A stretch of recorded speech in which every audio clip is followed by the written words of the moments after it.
Hello friends, welcome to our YouTube channel.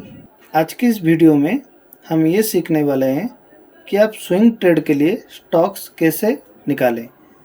तो आज का वीडियो बहुत इंटरेस्टिंग होने वाला है, तो वीडियो को बिल्कुल भी स्किप मत कीजिए, लास्ट तक देखिए। वीडियो शुरू करने से पहले हम ये बताना चाहते हैं, जो भी स्ट्रेटेजीज या फिर जो भी ट्रिक्स हम बताते हैं वो सब एजुकेशनल पर्पज़ के लिए है।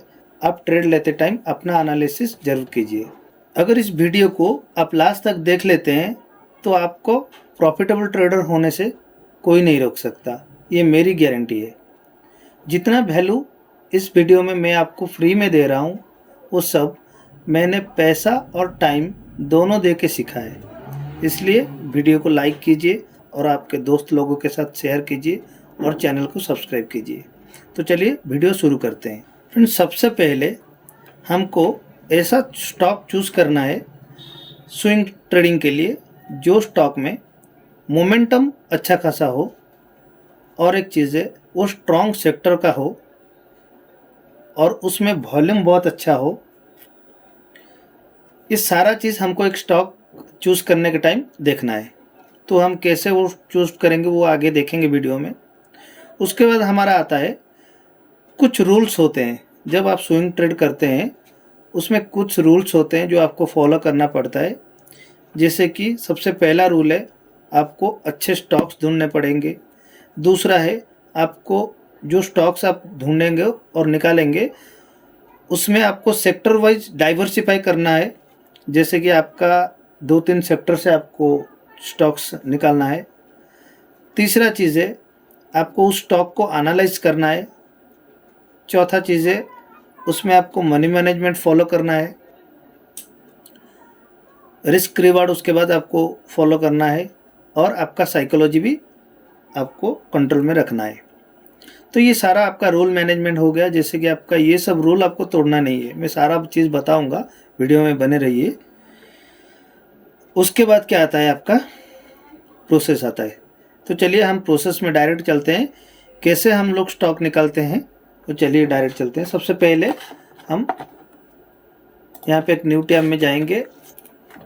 चार्टिंग एक फ्री स्कैनर है जिसमें आप ये जो हमारा बेस्ट स्टॉक्स है वो निकाल सकते हैं। ये चार्टिंग का वेबसाइट खुल गया। यहाँ पे एक सेकंड में ऑप्शन है स्क्रीनर, यहाँ पे क्लिक कीजिएगा। यहाँ पे क्लिक करने के बाद देखिए यहाँ पे बहुत सारा स्कैनर रेडीमेड ऑलरेडी आपको दिया हुआ है। फंडामेंटल स्कैन, टॉप लॉफ्ट, ये सब बहुत सारे स्कैनर्स हैं रेडीमेड, लेकिन हमको ये स्कैनर नहीं चाहिए। हमको यहाँ पे अपना खुद का स्कैनर बनाना है। तो यहाँ पे एक ऑप्शन है क्रिएट योर ओन, यहाँ पे क्लिक करते हैं। यहाँ पे क्लिक करने के बाद सबसे पहले आ गया, देखिए stock passes all the below filters in cash segment. मतलब हम यहाँ पे जो भी कमांड देंगे वो कैश सेगमेंट में अगर मैच होगा तो हमको वो स्कैन करके नीचे दिखा देगा स्टॉक। अभी देखिए कोई भी स्टॉक नहीं है, तो हम उसको पहले कमांड देते हैं। तो कमांड क्या है, यहाँ पे प्लस में क्लिक करेंगे। सबसे पहले टाइप करेंगे SMA। SMA मतलब है सिंपल मूविंग एवरेज। तो इसको क्लिक करेंगे, देखिए ऑटोमेटिकली आ गया डेली क्लोज। दूसरा ये ड्रॉप डाउन आपका आ गया, यहाँ पे क्रॉस एबव टाइप करना है, ऑटोमेटिकली और एक ड्रॉप डाउन आ जाएगा। यहाँ पे टाइप करना है again simple SMA simple moving average, ये क्लिक कर देना है। बस इतना ही हो गया, हमारा कमांड हो गया। यहाँ पे थोड़ा सा चेंज करना है, 40 कर देना है इसका वैल्यू। पहले समझिए ये जो कमांड मैंने दिया है इसका मतलब क्या है। ये इसका मतलब है, हम डेली टाइम फ्रेम में सिंपल मूविंग एवरेज जो है 20 वाला, जो सिंपल मूविंग एवरेज 20 वाला है डेली टाइम फ्रेम का, वो 40 मूविंग एवरेज को क्रॉस एबव करेगा तो वही स्टॉक हमको ये नीचे दिखाएगा। चलिए हम रन स्कैन क्लिक करते हैं। इसको क्लिक करने के बाद नीचे देखिए ये सारे बहुत सारे स्टॉक्स आ गए आपके सामने। तो यहाँ पे 97 स्टॉक्स आ गए। तो 97 स्टॉक में से हम और भी थोड़ा फिल्टर करेंगे, क्योंकि इसमें से कौन सा अच्छा है कौन सा खराब है ये कैसे पता करेंगे। देखिए यहाँ पे राइट साइड में एक ऑप्शन है वॉल्यूम। तो वॉल्यूम में पहले क्लिक करेंगे तो देखिए जीरो वॉल्यूम वाला स्टॉक सबसे पहले आ गया। जीरो वॉल्यूम मतलब इसमें वॉल्यूम नहीं है, हम इसको इग्नोर करेंगे क्योंकि जिसमें वॉल्यूम नहीं है तो यहाँ पे लिक्विडिटी नहीं है, तो हम वहाँ पे जाके कुछ फ़ायदा नहीं है। और एक बार वॉल्यूम में क्लिक करेंगे तो सबसे ज़्यादा वाला जो स्टॉक है वो आपके सामने आ जाएगा। तो वॉल्यूम के हिसाब से वो फिल्टर करके आपको दिखा दिया कि ये स्टॉक आपको इस क्राइटेरिया में मैच होके नीचे दिखा रहा है। अभी इसको हम आगे जाकर एनालिसिस भी करेंगे, लेकिन यहाँ पे पहले स्टॉक चूज़ कर लेते हैं। ये पहले आपको ये कमांड दे देना है, उसके बाद नीचे आपको वॉल्यूम में क्लिक करना है। तो ज़्यादा वॉल्यूम जो है ये आपका, मैं जो बोल रहा था कि मोमेंटम, तो जिसमें ज़्यादा वॉल्यूम है उसमें ज़्यादा मोमेंटम आता है, इसको आप कर सकते हैं। उसके बाद और एक चीज़ ऊपर देखिए, जो इधर है stock passes of below filter in cash segment, इधर आप कैश में क्लिक करेंगे तो यहाँ पे बहुत सारे इंडेक्स आ जाएंगे, जैसे कि मिड कैप 50, निफ्टी 100, तो हमको निफ्टी 200 या फिर निफ्टी 500, तो जो भी है आपको निफ्टी 500 में क्लिक कर दिया, क्योंकि ये निफ्टी का जो अच्छा स्टॉक है 500 उसी में से दिखाएगा। तब आ रहा था आपका 97 स्टॉक, अब आ गया देखिए 14 स्टॉक। तो आपको और भी आसानी हो गया कि इस 14 स्टॉक में से आपको लेके एनालिसिस करना है, इसमें से कौन सा अच्छा है, कौन सा अभी ट्रेड लेने लायक है। तो हम अभी इसको एनालिसिस करने के लिए हम अपने काइट में लॉगिन हो जाते हैं। पहले इस सिंबल को कॉपी कर लेते हैं, यहाँ से कॉपी कर लेते हैं। मैं ऑलरेडी काइट में लॉगिन करके रखा हूँ, यहाँ पे हम पेस्ट करते हैं। आप इसको ट्रेडिंग व्यू पे भी कर सकते हैं, काइट में भी कर सकते हैं। तो मैं HFCL देखिए NSE BSE वाला दोनों आ गया, तो पहले हम उसको वॉच लिस्ट में ऐड कर देते हैं। ये वॉच लिस्ट में ऐड हो गया। अभी उसको हम इसके चार्ट पे जाएंगे, तो यहाँ पे क्लिक करेंगे, एक ऑप्शन है चार्ट, इधर क्लिक करेंगे तो यह हमारा चार्ट खुल गया, HFCL का चार्ट खुल गया। इससे पहले और एक चीज़ आपको करना है, देखिए यहाँ पे जब HFCL करेंगे तो ये मेनू में क्लिक करके पहले फंडामेंटल देखना है। फंडामेंटल क्लिक करेंगे तो आपके पास ये सबसे ऊपर में आ जाएगा, ये स्मॉल कैप है, लार्ज कैप है और मिड कैप है। तो आपको याद रखना है, आपका जितना भी पैसा है उसको आप डाइवर्सिफाई करके रखना है। जैसे मान लीजिए आपके पास 1 लाख रुपया है, उसमें से आप 20 या 30,000 स्मॉल कैप के लिए रखिए, 20 या 30,000 आप मिड कैप के लिए रखिए और 30,000 आप लार्ज कैप के लिए रखिए, और बाकी जो 10,000 रुपया आपका बचा वो आपके अकाउंट में ऐसे ही पढ़ने दीजिए, क्योंकि कभी आपका कोई भी इमरजेंसी आ जाएगा, वो फंड आपका यूज़ होगा। अगर इस तरीके से आप डाइवर्सिफाई करके रखेंगे आपका पोर्टफोलियो, तो आपको ज़्यादा लॉस नहीं होगा। तो चलिए, ये एक स्मॉल कैप है, कोई दिक्कत नहीं है, क्योंकि स्मॉल कैप में थोड़ा रिस्क ज़्यादा होता है लेकिन आपका प्रॉफिट भी ज़्यादा होता है। तो देखिए ये टेलीकॉम इंडस्ट्री क्या है, और इसका आप ओवरव्यू, इधर आपका रिटर्न क्या 1 ईयर का रिटर्न है और मंथ का रिटर्न, सारा सब कुछ। मार्केट कैप इसका 14,000 करोड़ है, 52 week high, P ratio, PB ratio, बहुत सारे चीज़ यहाँ पे दिया हुआ है। आप इसको पहले देख लीजिए तो आपको एक नॉलेज आ जाएगा कि ये स्टॉक कैसा है। यहाँ पे ये न्यूज़, इस स्टॉक में अगर कोई न्यूज़ चल रहा होगा तो यहाँ पे ही दिखा देगा। तो इसको आप पहले चेक कर लीजिए, ये स्टॉक छोटा मोटा फंडामेंटल देख लीजिए, उसके बाद क्लोज कर लीजिए। इसके बाद हम जाएंगे चार्ट पे। तो हमारा जो स्ट्रैटेजी है वो स्ट्रैटेजी क्या है, 20 मूविंग एवरेज 40 को क्रॉस करेगा तो ही ये हमको दिखाएगा। और ये आपको टाइम फ्रेम रखना है, डेली टाइम फ्रेम, देखिए ठीक है। तो डेली टाइम फ्रेम में हमको रखना है, और इंडिकेटर्स में हमको क्लिक करना है मूविंग एवरेज डबल। हम इसको 1 2, देखिए हम इसको 2 बार क्लिक करेंगे। इसका रीज़न क्या है, पहला वाला हम सेटिंग में जाएंगे और इसको 9 और 13 करेंगे, इसको हम ऑफ कर देंगे। और दूसरा वाला हम सेटिंग में जाएंगे, इसको 20 और 40 करेंगे। इसका ये क्यों किया मैं बताता हूँ आपको। देखिए कोई भी स्टॉक आप एनालिसिस करते हैं तो उसको ये दोनों टाइम फ्रेम में एनालिसिस करना ज़रूरी है। सबसे पहले हम अगर स्विंग स्टॉक्स में काम करते हैं तो हमको डे फ्रेम में उसको एनालिसिस करना चाहिए। देखिए जो ट्रेंड लाइन डालते हैं, आप ट्रेंड लाइन वगैरह कुछ भी आप डाल सकते हैं यहाँ पे, लेकिन मैं सिंपल मूविंग एवरेज के हिसाब से ट्रेड करता हूँ।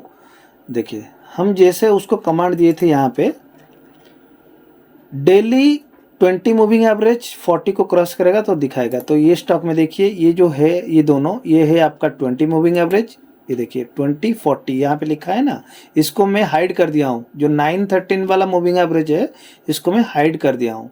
नीचे वाला जो 20 40 एवरेज है उसको मैं ऑन किया हूँ अभी। तो ये वाला ऊपर वाला 20 है, नीचे वाला 40 है। तो सिंपल से आपको देखना है, अगर 20 वाला 40 को ऊपर है तो आपको ट्रेड लेना है। मतलब जैसे यहाँ पे देखिए, यहाँ पे 20 मूविंग एवरेज 40 को क्रॉस करके ऊपर जा रहा है, तो आपको यहीं पे कहीं पे ट्रेड लेना था। तो अभी देखिए स्टॉक ऊपर गया, यहाँ पे देखिए मोमेंटम आया, इधर से बड़ा मोमेंटम आया, यहाँ पे ये फिर से 20 मूविंग एवरेज नीचे क्रॉस हो गया। तो आपको अगर यहाँ पे ट्रेड लेते तो यहाँ पे आप क्लोज करते तो आपको एक अच्छा खासा प्रॉफिट होता। तो बहुत सारे लोग क्या करते हैं, ये तो प्रीवियस चार्ट है, अभी देखिए ये ऊपर आने ही वाला है, क्योंकि ये देखिए 20 मूविंग एवरेज है, नीचे आपका लाइन है येलो कलर का, और ये जो कैंडल है ये डे कैंडल है। ये 20 जूम करके मैं थोड़ा आपको दिखा देता हूँ। देखिए ये जो येलो लाइन के ऊपर आपका डे कैंडल क्लोज हुआ है, तो ये एक आपका कंफर्मेशन हो गया कि ये जो स्टॉक है अभी ट्रेंड इसका अप है। डे टाइम फ्रेम में देखिए, डे टाइम फ्रेम में इसका ट्रेंड अप है। हम इसको अभी जैसे ही हम स्विंग ट्रेड करने के लिए जाते हैं, अगर आप डे टाइम फ्रेम में देखेंगे तो आपको मिनिमम एक महीना या फिर 2 महीना उसको होल्ड करना पड़ेगा। लेकिन हम जो स्विंग स्टॉक निकाल रहे हैं उसको 7-8 दिन में बेच देंगे, इसलिए हमको टाइम फ्रेम चेंज करना है, 1 आवर करना है। तो मैं इस स्टॉक को 1 आवर में देख लेता हूँ। देखिए 1 आवर में आ गया। 1 आवर में भी क्या कहता है, देखिए 1 आवर में भी जो मूविंग एवरेज के ऊपर ही स्टॉक है, ठीक है। तो ये हमारा दूसरा कंफर्मेशन आ गया कि 20 मूविंग एवरेज के ऊपर 1 आवर में अगर होता है तो हम उसी स्टॉक को लेंगे। पहला तो आपको स्किनर हेल्प कर देगा ये स्टॉक निकालने में। दूसरा आपको छोटा मोटा यहाँ पे एनालिसिस करना है। अगर ये 20 मूविंग एवरेज के ऊपर रहता है तो ही हम इसमें एंट्री लेंगे, नहीं तो नहीं लेंगे। तो देखिए ये यहाँ पे ऊपर गया था, यहाँ पे ही आपका ट्रेंड चेंज हो गया था, और ये ऊपर जाते जाते रिट्रेसमेंट देते देते ऊपर गया, फिर ये यहाँ पे नीचे आता है। तो इसको थोड़ा सा वेट करेंगे। ये अगर यहीं पे आपको 99 या फिर 98 के करीब मिलता है तो बहुत अच्छा है इसमें एंट्री करने के लिए। और अगर ये आपका 2-3 दिन बाद वेट करेंगे, अगर ये आपका नीचे डाउन ट्रेंड हो जाता है तो इसमें हम इग्नोर करेंगे। तो इसको वॉच करेंगे, पहले वॉच लिस्ट में ऐड कर देंगे। अगर आप अलर्ट लगाना चाहते हैं तो अलर्ट भी लगा सकते हैं। अलर्ट कैसे लगाएंगे, देखिए यहाँ पे जाएंगे, यहाँ पे क्लिक करके क्रिएट अलर्ट, एक इधर है क्रिएट अलर्ट, यहाँ पे क्लिक करके अगर यहाँ पे आप स्टॉक का नाम और अलर्ट वैल्यू इधर दे देंगे तो आपको वो बता देगा। जब भी ये स्टॉक इस प्राइस पे आएगा तो आपको नोटिफिकेशन आ जाएगा। तो ये हो गया आपका 1 आवर टाइम फ्रेम में। और थोड़ा अंदर जाते हैं, जैसे 15 मिनट करते हैं, इसी स्टॉक को 15 मिनट करते हैं। जब हम 15 मिनट करते हैं तो देखिए ये आपका ट्रेंड डाउन हो गया। लेकिन देखिए फ्रेंड, यहाँ पे एक आप बड़ी गलती कर रहे हैं कि जो मूविंग एवरेज आपने लगाया है, ये 20-40 जो मूविंग एवरेज है, इसका मतलब है कि डे टाइम फ्रेम में हम 40 मूविंग एवरेज देखते हैं, 1 आवर टाइम फ्रेम में हम 20 मूविंग एवरेज देखते हैं, और 15 मिनट में हम 13 मूविंग एवरेज देखते हैं, और 5 मिनट के कैंडल में हम 9 मूविंग एवरेज देखते हैं। तो इसको हम अभी ऑफ कर देंगे क्योंकि हमारा टाइम फ्रेम 15 मिनट है, और इसको ऑन कर देंगे। तो अभी आप देख लीजिए कि 15 मिनट में आपका ये जो स्टॉक है वो डाउन ट्रेंड में है, क्योंकि ये जो ऊपर वाला लाइन है ये 13 SMA का है। देखिए एक बार देख लेते हैं, देखिए सॉरी, ये ऊपर वाला जो है ऑरेंज कलर का ये है आपका 9 SMA, और सेकंड वाला जो स्काई कलर का है ये है आपका 13 SMA। तो ये आपका जो 13 SMA ये है जो स्काई कलर का। जब ये 15 मिनट में ये कैंडल जाके इसके ऊपर एक कैंडल अगर क्लोज देता है इसके ऊपर, तो ही हम एंट्री बनाएंगे, अभी नहीं बनाएंगे। पहले हम लोगों को चेक करना है 1 डे पे। यहाँ पे हम लगाएंगे 20-40, और यहाँ पे कंफर्मेशन मिल गया। फिर हम उसको 1 आवर कर देंगे, यहाँ पे भी कंफर्मेशन मिल गया। फिर हम उसको 15 मिनट कर देंगे, वहाँ पे मूविंग एवरेज चेंज कर देंगे। यहाँ पे अगर 13 मूविंग एवरेज के ऊपर ट्रेड क्लोज होता है तो ही हम ट्रेड एंट्री बनाएंगे इसमें। और एंट्री बनाते टाइम हमेशा आप स्टॉप लॉस का ध्यान दीजिए। स्टॉप लॉस कहाँ पे रखेंगे, 1 आवर टाइम फ्रेम पहले कर लीजिए, और मूविंग एवरेज भी चेंज कर लीजिए। देखिए अगर आप यहाँ पे आपका एंट्री बनाते हैं तो आपका जो प्रीवियस 3 कैंडल है 1 2 3 ये वाला आपका स्टॉप लॉस होगा। यहाँ पे अगर प्राइस आ जाएगा तो आपको स्टॉप लॉस लेके निकल जाना है। कोई भी स्टॉक आप लीजिए, अगर 1 आवर टाइम फ्रेम में आप ट्रेड करते हैं तो आपका लास्ट 3 कैंडल आपका जहाँ पे एंट्री होता है उसका लास्ट 3 कैंडल आपका स्टॉप लॉस है। जैसे कि आप सोच रहे होंगे ये वाला नहीं है, क्योंकि ये वाला रिट्रेसमेंट दिया हुआ है। अगर आप यहाँ पे लेते हैं तो इस लाइन के हिसाब से नीचे वाला 3, तो यहाँ पे आपका स्टॉप लॉस होगा। कोई भी स्टॉप लॉस आप लीजिए, ऐसे ही आप लेंगे स्टॉप लॉस। और स्टॉप लॉस हमेशा आप पहले से अपने दिमाग में रखिए, क्योंकि जो भी आप कोई भी आपका यूट्यूबर आपको कैसा भी करके आपको बता देगा, लेकिन स्टॉप लॉस लेना आप सीखिए, क्योंकि स्टॉप लॉस इतना जल्दी नहीं आएगा, क्योंकि इसका ट्रेंड अप है। अगर किसी कारण से मार्केट में कोई नेगेटिविटी न्यूज़ आ गया या फिर कुछ भी वॉर हो गया, कुछ हो गया, वो धड़ाक से नीचे आ सकता है और आपका पोर्टफोलियो बहुत रेड हो सकता है। इसलिए यहाँ पे आपका स्टॉप लॉस रख के चलिए दिमाग में, और टारगेट उसी हिसाब से आपको रखना है। अगर इतना स्टॉप लॉस रखेंगे उसी हिसाब के आपका जो जितना पैसा है और रिस्क रिवार्ड है जितना है आपके हिसाब से रखना है। तो मैं भी कोई भगवान नहीं हूँ, मैं बोल दूंगा तो ये यहाँ तक चला जाएगा। आपके हिसाब से रखिए, क्योंकि स्टॉक तो जाएगा, अगर बहुत ऊपर जाएगा, नहीं तो जाएगा बहुत नीचे जाएगा। आपको कितने में सेटिस्फाई होना है उसी के हिसाब से आप यहाँ पे रख के चलिए। तो ये हो गया आपका स्टॉक्स का सिलेक्शन हो गया। और एक स्टॉक हम देख लेते हैं उसी तरह का। देखिए एक्सिस बैंक है। एक्सिस बैंक अभी अभी आपका उसी पोजीशन में है। तो पहले हम एक्सिस बैंक को ऐड कर लेते हैं, इसके चार्ट पर जाते हैं।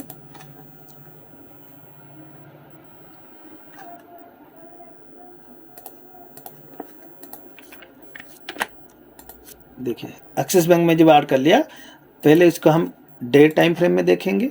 डे टाइम फ्रेम में देखिए इसका अप ट्रेंड है, क्योंकि येलो लाइन के ऊपर है और ये बहुत ऊपर जा चुका है। अभी ये इसका एंट्री का टाइम नहीं है, अभी इसको थोड़ा सा रिट्रेसमेंट आने दीजिए, उसके बाद आप एंट्री लेना तो ठीक है। इसके बाद हम 1 आवर टाइम फ्रेम में लेंगे इसको। 1 आवर टाइम फ्रेम में देखिए यहाँ पे भी ऊपर है और ये अच्छे जगह पे है, एंट्री दिखा रहा है। यहाँ पे एंट्री करने से भी चलेगा। अगर आप 1 आवर टाइम फ्रेम में एंट्री करेंगे तो अब छोटा सा ही टारगेट रख के चलेंगे। फिर आप 15 मिनट में भी कंफर्म कर लीजिए 15 मिनट में भी है कि नहीं है। देखिए ये 15 मिनट में अभी नहीं है कंफर्मेशन, तो आपको 15 मिनट में अगर देखते हैं तो 15 मिनट में टाइम फ्रेम में आप ट्रेड करेंगे। अगर आप 1 आवर में देखते हैं तो सॉरी, यहाँ पे ऑफ करना है, इसको ऑन करना है। देखिए ये है आपका स्काई कलर का लाइन, इसके ऊपर अगर कैंडल क्लोज देता है तो ही आप 15 मिनट में ट्रेड लेंगे। मैं हमेशा 1 आवर में देखता हूँ और 20-40 मूविंग एवरेज लगाता हूँ। अगर ये 20-40 के ऊपर क्लोज देता है, ये देखिए, ये जो कैंडल क्लोज दिया है इसके नीचे क्लोज दिया है, तो मैं इसको अभी नहीं लूँगा, क्योंकि ये कहाँ पे भी रिट्रेसमेंट कहीं तक दे सकता है। जहाँ पे ये ग्रीन कैंडल बनेगा और ये लाइन के ऊपर उसका क्लोजिंग देगा, तो ही मैं उसके अगले कैंडल में मैं एंट्री करूँगा। उसी हिसाब से आपका स्टॉप लॉस भी, अगर यहाँ पे एंट्री होगा तो इसके हिसाब से आपका ये स्टॉप लॉस होगा। ये छोटा सा स्टॉप लॉस लिखिए, क्योंकि स्टॉप लॉस आप छोटा छोटा रखिए, टारगेट बड़ा रखिए, क्योंकि टारगेट आपका स्टॉप लॉस छोटा लेंगे तो आपका ज़्यादा टाइम तक आप रह पाएंगे मार्केट में। तो इसी तरह का और एक स्टॉक देख लेते हैं। ये देखिए इजी ट्रिप, इसको आप इजी माई ट्रिप के लिए कॉपी करेंगे, इधर आप पेस्ट करेंगे। देखिए ये जो आप पहले मूविंग एवरेज सही से लगा लीजिए, मूविंग एवरेज 20-40 वाला लग गया। ये देखिए 1 आवर टाइम फ्रेम में ये ट्रेंड नीचे है, तो इसको हमको इग्नोर करना है, क्योंकि येलो लाइन के नीचे है। और डे टाइम फ्रेम में क्या कहता है, डे टाइम फ्रेम में देखिए जस्ट डे फ्रेम में ट्रेंड अप होने को आया है, तो यहाँ पे हम आंख बंद करके ट्रेड नहीं लेंगे, इसको थोड़ा सा टाइम देंगे, वॉच लिस्ट में ऐड करेंगे, इसको यहाँ से जाने देंगे, ये ऊपर क्रॉस करेगा, फिर थोड़ा रिट्रेसमेंट देगा और उसको 1 आवर टाइम फ्रेम में हमको कंफर्मेशन मिलेगा, फिर जाके हम उसमें ट्रेड लेंगे। तो ये स्टॉक अभी आपके मेरे हिसाब से ये पोजीशन नहीं है। इसको थोड़ा देख लेते हैं, ये लार्ज कैप है या फिर स्मॉल कैप है, कैसे देखेंगे फंडामेंटल्स। देखिए ये स्मॉल कैप है, तो इसको हमको इग्नोर करना है, अभी इसमें एंट्री नहीं है। तो इसी तरह आप 5-10 स्टॉक पहले ऐड कर लीजिए, उसको 1 आवर टाइम फ्रेम में, 1 डे टाइम फ्रेम में, 15 मिनट टाइम फ्रेम में इसको एनालिसिस अच्छे से कर लीजिए, जिससे कि आपका मूविंग एवरेज के लाइन के ऊपर आपका क्लोजिंग देना चाहिए कैंडल, तो ही हमारा एंट्री बनेगा। और स्टॉप लॉस हमेशा याद रखिए, छोटा सा स्टॉप लॉस लीजिए जहाँ पे आपको सुइटेबल है, आपके पैसों के हिसाब से, रिस्क रिवार्ड के हिसाब से, उसी तरह का आप स्टॉप लॉस लीजिए। उसके बाद आप ट्रेड लीजिए। अगर ये आप फॉलो करेंगे, ये जो मैं आपको बताया, ये जो स्ट्रेटेजी बताया, तो मैं 4 साल से ट्रेड कर रहा हूँ और मैं लगातार लॉस में था। जब से ये स्ट्रेटेजी मैं फॉलो कर रहा हूँ मैं प्रॉफिटेबल हूँ। तो आप ये करके देखिएगा, आपको ज़रूर रिजल्ट मिलेगा। इसके बाद मैं आपको और एक एक्स्ट्रा चीज़ बताना चाहता हूँ, जो कि मैं वीडियो शुरू करने से पहले आपको बताने वाला था, कि आपको कैसे पता चलेगा कि कौन सा सेक्टर अभी ट्रेंडिंग में है। तो उसके लिए हम जाएंगे गूगल जेमिनी AI। देखिए ये एक AI टूल है। ये AI टूल पे आप क्लिक करेंगे, यहाँ पे देखिए gemini.google.com है, यहाँ पे क्लिक करेंगे। यहाँ पे क्लिक करने के बाद सिंपल सा गूगल का AI आपको खोल के सामने आ जाएगा। यहाँ पे हम लिखेंगे which stock sector of stock market is trending in 2024। तो ये लिख के आप जब एंटर मारेंगे, देखिए ये हमको AI टूल है। ये अपडेटेड वाला वर्जन है। जो चैट GPT वाला वर्जन है वो थोड़ा 2021 तक उसमें डाटा है, लेकिन ये आपको लाइव डाटा बताता है। देखिए ये जो 3 चीज़ें आपको बताया कि health care and insurance, renewable energy, information and technology, तो ये आपका सेक्टर का नॉलेज आ गया कि कौन सा सेक्टर अभी ट्रेंडिंग में चल रहा है। अगर ये जो स्टॉक आप देख रहे हैं उसमें से अगर आपको ये वाला सेक्टर से स्टॉक देखेंगे तो आपको और भी आसानी होगी, आपको और भी कंफर्मेशन मिल जाएगा। तो ये जो सेक्टर्स है इसको कैसे निकालेंगे, इसके लिए हम न्यू टैब में जाते हैं। यहाँ पर टाइप करते हैं टिकर टैप। देखिए ये टिकर टैप आ गया। ये भी एक बढ़िया स्कैनर है। यहाँ पे क्लिक करेंगे। क्लिक करने के बाद यहाँ पे ऊपर आता है कि स्क्रीनर पे क्लिक करेंगे, देन स्टार्ट स्क्रीनिंग क्लिक करेंगे। देखिए यहाँ पे बहुत सारे स्टॉक्स आ गए, तो हमको कौन सा स्टॉक चूज़ करना है, जैसे कि हेल्थ केयर, रिन्यूएबल, और इसको हमको इसमें से फिल्टर करना है। तो क्या कैसे करेंगे, सबसे पहला ऑप्शन आता है स्टॉक यूनिवर्स। यहाँ पे क्लिक करेंगे तो शो मोर, यहाँ पे देखिए निफ्टी 50, निफ्टी 100, तो यहाँ पे पहले हम निफ्टी 500 क्लिक कर देंगे, क्योंकि निफ्टी में जो 500 स्टॉक है वो सबसे पहले आपको दिखाएंगे। उसके बाद सेक्टर, दूसरा ऑप्शन है सेक्टर। हमको कौन सा सेक्टर चाहिए, हमको सेक्टर चाहिए health care, renewable energy, insurance, information technology. तो यहाँ पे हम सबसे पहले इंफॉर्मेशन टेक्नोलॉजी, हेल्थ केयर और एनर्जी और फाइनेंशियल के अंदर ही इंश्योरेंस आता है आपका इंश्योरेंस। तो देखिए 500 स्टॉक में से 178 स्टॉक आ गया आपके पास। उसके बाद यहाँ पे उसका मार्केट कैप है, तो इसको आप मार्केट कैप के हिसाब से भी आप इसे इधर क्लिक करके फिल्टर कर सकते हैं। देखिए जैसे मैं क्लिक करता हूँ ये सबसे कम मार्केट कैप वाला आ गया, और जैसे मैं क्लिक करता हूँ आपको ज़्यादा मार्केट स्टॉक वाला आ गया। उसके बाद हमको और थोड़ा नीचे जाना है। यहाँ पे बता रहा है कि मार्केट कैप कितने में होना, तो इसको हम 5000 कर देंगे। जो भी स्टॉक 5000 करोड़ से ऊपर है वो स्टॉक हमको ये फिल्टर करके दिखाएगा। तो देखिए यहाँ पे एक स्टॉक निकल गया। तो सारा स्टॉक अच्छा है इस सेक्टर का, और इसका मार्केट कैप भी बहुत अच्छा है। इसको आप लेके, जैसे मैं आपको बताया, स्टॉक को लेके उसमें आप कॉपी करके एनालिसिस करेंगे, फिर जाके उसमें आप ट्रेड करेंगे। तो ये टिकर टैप भी बहुत अच्छा है, इसका फिल्टर स्क्रीनिंग भी बहुत अच्छा है। तो फ्रेंड्स इतना ही था आज का वीडियो। आप लोग अगर इस वीडियो को प्यार देंगे तो मैं इसके बाद और एक वीडियो लेके आने वाला हूँ, जिसमें आपके पास अगर 50,000 रुपये कैपिटल है तो उसमें से आप पर महीना 10,000 कैसे निकाल सकते हैं, उसके बारे में वो अगला वीडियो है। वीडियो को लास्ट तक देखने के लिए बहुत बहुत शुक्रिया। अगर कोई भी डाउट इस स्ट्रेटजी में आपको है तो आप ज़रूर कमेंट कीजिए। मिलते हैं अगले वीडियो में, तब तक के लिए बाय बाय, टेक केयर।